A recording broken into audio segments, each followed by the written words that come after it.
Imagine finally buying your dream bike from a legendary brand, only to watch it crumble into a corporate graveyard.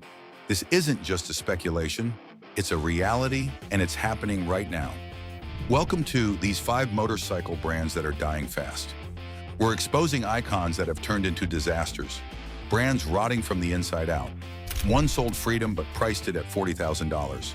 Another erased its own history to please critics. A racing titan now burns cash to survive. This is about greed, arrogance, and nostalgia that became toxic in the long run. By the end of this video, you'll rethink every motorcycle badge you thought you could trust. What happens when legends forget why they mattered? Let's start with number 5. A name synonymous with rebellion, now rotting from within. Harley-Davidson. Once synonymous with American rebellion, Harley-Davidson now struggles under the weight of its legacy.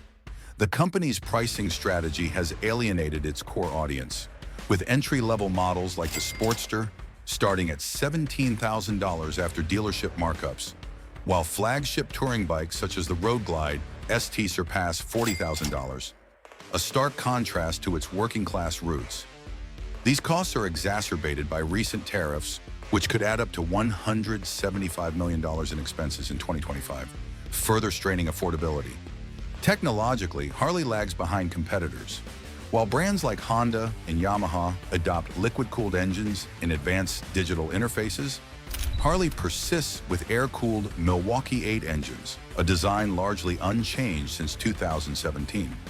Its electric venture, Livewire, aimed to attract younger riders but faltered with a $30,000 price tag and a limited 150-mile range, selling just 612 units in 2024 amid $110 million in operating losses.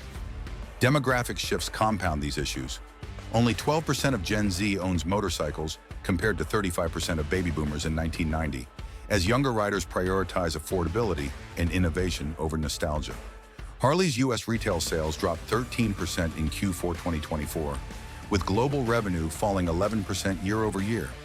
Financially, the company's operating income plummeted 47% in 2024, while its stock underperformed the market by 105% over 5 years.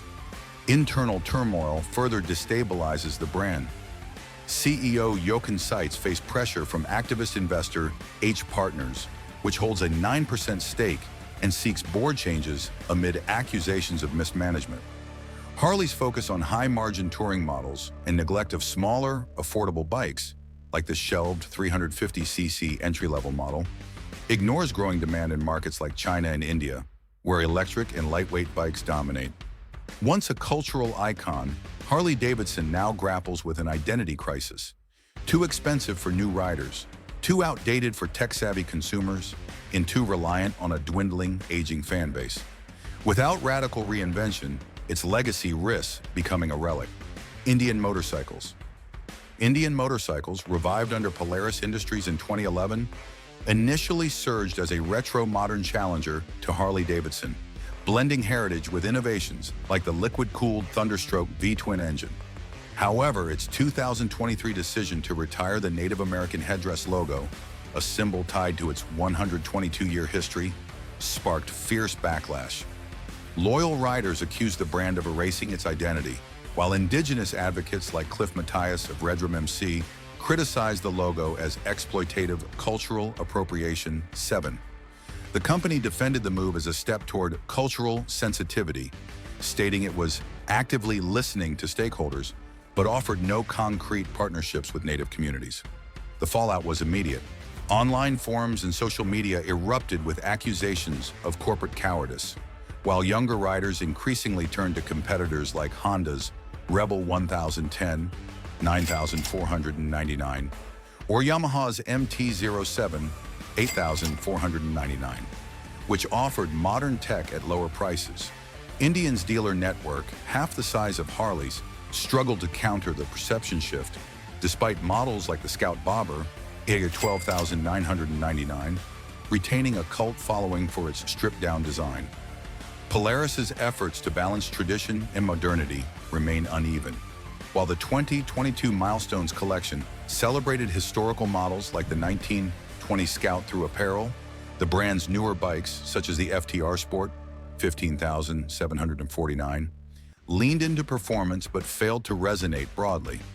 Meanwhile, Indian's racing legacy, including 6 consecutive American flat track championships, contrasts with its shaky consumer appeal. Today, Indian motorcycles face a paradox. Its heritage is both its allure and its anchor. As Gen Z prioritizes affordability and innovation, the brand's hesitation to fully reconcile its past with contemporary values risks leaving it stranded between eras. KTM's parent company, Pure Air Mobility, Europe's largest motorcycle conglomerate, filed for self-administration in November 2024, a legal maneuver to avoid bankruptcy after its stock crashed from €68 to €14 per share in 12 months. The crisis stemmed from a flawed global strategy, producing 1,000 bikes daily, including small displacement models like the 125 Duke, €4,299, for emerging markets, with margins as low as 3%. When inflation hit 9.1% in India and 7.4% in Southeast Asia in 2024, demand collapsed, leaving 28,000 unsold bikes warehoused globally. The loss of Bajaj Auto, which sold its 48% stake in KTM Asia in 2021, eliminated critical low-cost production capabilities, raising manufacturing costs by 22%. Pure Air Mobility's aggressive expansion of subsidiary brands Husqvarna and GasGas further strained resources, leading to 327 layoffs in Austrian R&D and halted development of the 2025 890 Adventure prototype. Despite winning 6 Dakar Rally titles, 2018 to 2023, KTM's racing prestige couldn't offset a €1.2 billion debt load. Compounding the crisis, KTM lagged in electrification. While rivals like Triumph launched the $17,900 TE1 electric prototype in 2024, KTM's Freeride EXC, its sole e-bike, accounted for just 0.3% of 2023 sales. With creditors demanding repayment and 60% of dealers refusing 2025 inventory orders, KTM's once dominant 21% share of the European off-road market now hangs in the balance. The brand's collapse underscores a fatal miscalculation, prioritizing volume over adaptability in a shifting global economy. As Pure Air Mobility negotiates with bankruptcy courts, KTM's fate serves as a warning. Even championship pedigrees can't outrun unsustainable growth. Norton. Stuart Garner's 2008 revival of Norton motorcycles began with promises of heritage and innovation, but collapsed into one of the UK's worst financial scandals. Garner, a former fireworks importer, misused £14.8 million from 3 pension funds: Dominator 2012, Commando 2012, and Donington MC, illegally funneling the money into Norton, his failing business.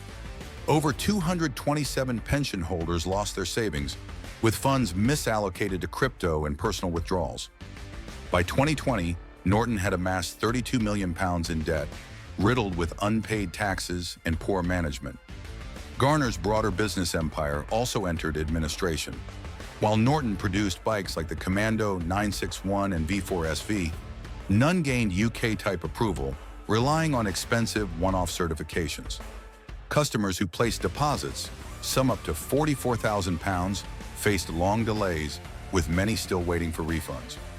TVS Motor Company acquired Norton's assets in 2020 for £16 million, but legacy issues remain. By 2025, TVS reported £32 million in losses, and the new $50,000 V4 SV saw resale values plunge nearly 32%. In 2022, Garner received an 8-month suspended sentence, a 3-year director ban, and a lifetime pension trustee ban. He was ordered to repay £15.7 million but declared bankruptcy, leaving a state-backed fund to issue partial compensation. TVS has launched a new factory in Solihull and plans electric models, yet Norton's dealer network is still limited outside the UK. A 2023 inquiry exposed regulatory failures and ignored whistleblower warnings. Once a symbol of British engineering, Norton now represents shattered trust and a brand struggling to earn back credibility. Moto Guzzi, a century-old legacy facing extinction. Founded in 1921 in Mandello del Lario, Italy, Moto Guzzi once stood as a titan of motorcycle innovation, pioneering advancements like the first motorcycle wind tunnel and an 8-cylinder Grand Prix racer. Today, its iconic transverse 90-degree V-twin engine, introduced in 1967 for a police bike competition, remains its defining feature. But this relic of engineering now symbolizes the brand's stagnation. The air-cooled design, largely unchanged since the 1970s, produces just 80 horsepower, dwarfed by Ducati's liquid-cooled 126 horsepower Supersport 950S. Despite a 2023 refresh with the V100 Mandello, Guzzi's first liquid-cooled model, the brand struggles to compete in a market prioritizing tech and performance. Owned by Piaggio Group since 2004, Moto Guzzi languishes as the parent company prioritizes Vespa's profitability and Aprilia's racing prestige. Annual production hovers below 10,000 units, a fraction of rivals like BMW Motorrad, 240,000 plus bikes in 2024. Dealerships vanish yearly with sparse networks outside Europe. U.S. buyers face months-long waits for basic parts like shift linkage rods or calipers, often shipped via slowboat from Italy. The Mandello factory, a historic site on Lake Como, operates at partial capacity, with idle machinery observed during tours. Loyalists defend Guzzi's quirks, like the V7 side-to-side rocking at idle caused by its longitudinal crankshaft, as charm, but these traits alienate younger riders. The V100 Mandello, priced at $9,590, introduced ride modes in a semi-active suspension, but failed to stem a 13% U.S. sales decline in 2024. Piaggio's neglect extends to R&D. Guzzi's engine updates lag a decade behind competitors, and rumors of electric models remain unfulfilled. Financially, Guzzi's margins are unsustainable. Piaggio's 2024 report allocated just 4% of its €2.1 billion R&D budget to Guzzi, focusing instead on Vespa's EV scooter line. Enthusiasts like Tony Merritt, a retired Australian nurse, praise Guzzi's uniqueness, but admit dealer support is non-existent outside Italy. With Gen Z riders prioritizing reliability and tech, Guzzi's reliance on nostalgia, epitomized by its 103-year-old factory, risks reducing it to a museum piece, erased by market indifference. From Harley's betrayal of its blue-collar roots to Moto Guzzi's slow fade into obscurity, these brands didn't just stall, they drove themselves off a cliff. Evolution isn't optional, it's survival. So I want you to ask yourself, would you bet $20,000 on a dying brand that might vanish tomorrow? I want you to drop your answers below. I'll see you on the next one.